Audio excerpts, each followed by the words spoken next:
feliz de ver a sala cheia para ouvir uma aula sobre lipedema. Muito feliz de ver isso. Me propuseram o tema lipedema, novos conceitos. Então, tenho que falar os conceitos antigos. Seria uma doença rara, sem exames diagnósticos e sem tratamento. Foi descrito em 1940 por Allen. Vocês conhecem muito bem do teste de Allen na Mayo Clinic. No nosso meio, o professor Irani Moraes, ele descrevia como a lipofilia membralis. Não está aparecendo.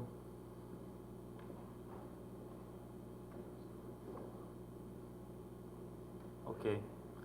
Bom, então, novos conceitos, os conceitos antigos, né, a doença rara, sem exames diagnósticos, sem tratamento.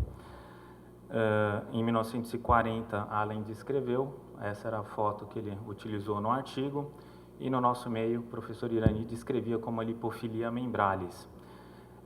O lipedema ele é muito confundido com obesidade, linfedema e aquela queixa de retenção de líquido que as mulheres reclamam. Descrito também como uma síndrome da gordura dolorosa, embora seja mais relacionado com outra síndrome, mas ela traz um aumento da sensibilidade, a dor, o incômodo ao aplicar pressão. Então, ao fazer o teste de Godet, pode sentir dor no tornozelo.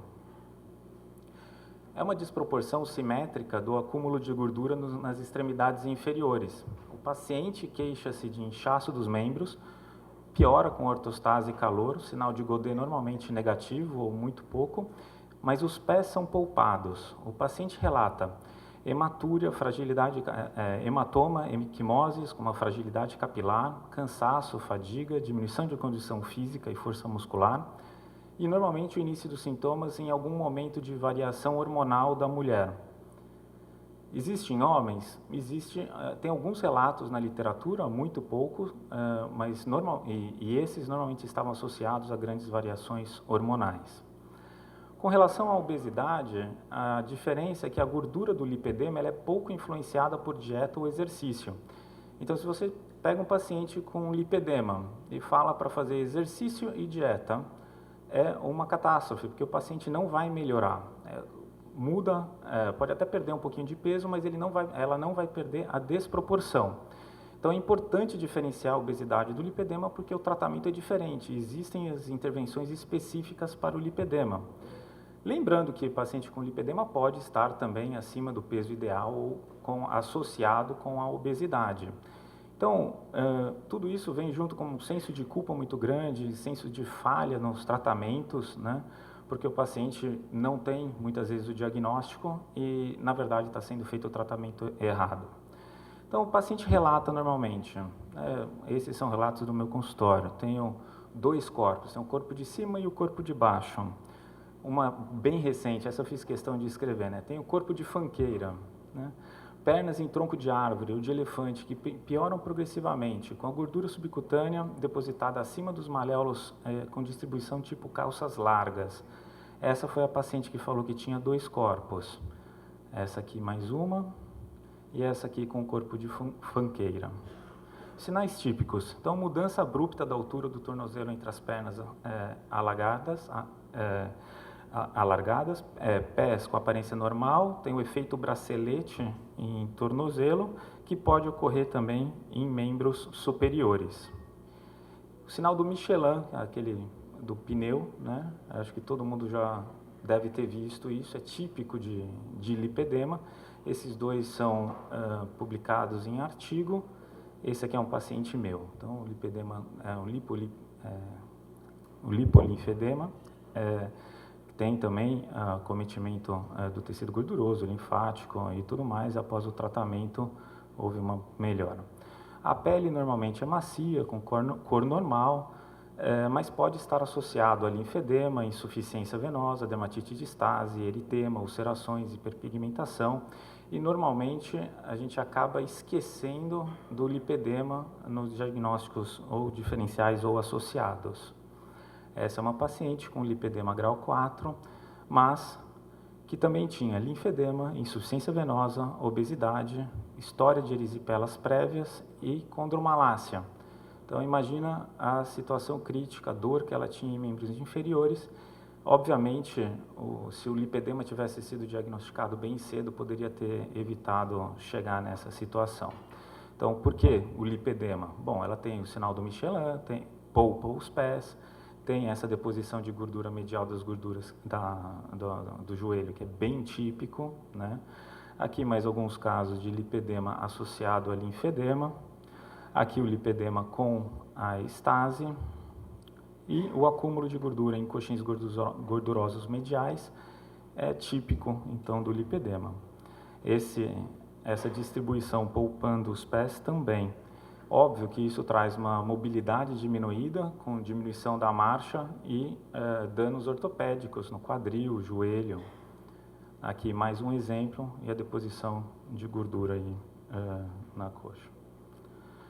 Aqui, óbvio, casos extremos são mais fáceis de fazer o diagnóstico, mais um caso extremo. Mas existem os casos iniciais, ninguém dorme e acorda daquele jeito lá. Teve toda uma evolução durante a vida.